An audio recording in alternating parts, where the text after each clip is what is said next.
Paano palinawin ang malabong picture? Isa ka ba sa may picture na gusto i-post sa social media? Kaso ang problema, ito ay malabo. Normal lang na malabo ang iyong picture, lalo na kung against the lights ang subject na iyong kinukunan. Alam mo ba na may paraan para ang malabong picture, ito ay lilinaw? Ang gagawin mo lang ay i-upload ang malabong picture sa isang site. At ang site na yun, ang bahalang papalinaw sa malabong picture. Kung gusto mong malaman kung paano palinawin ang malabong picture gamit ang isang site, panoorin mo ang video na to. Una, punta tayo sa ating browser. So, ang ginagamit ko palang browser ay Google Chrome.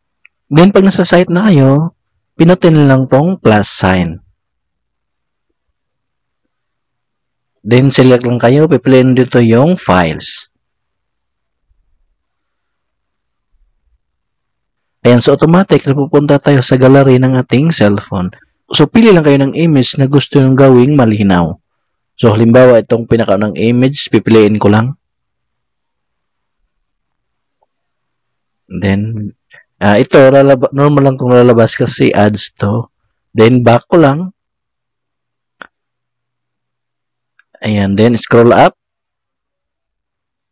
Ayan, then dito sa baba makikita natin yung in-upload natin na image. Then, pinutin lang tong start. Ayan, so naglo-loading na siya. Antayin lang natin. Depende sa bilis ng internet, kaya ganito. Ayan, so kung mapapansin nyo, tapos na siya. So, gagawin lang natin ay pinutin lang itong download all. Ayan, so downloading na siya. Antayin lang natin matapos.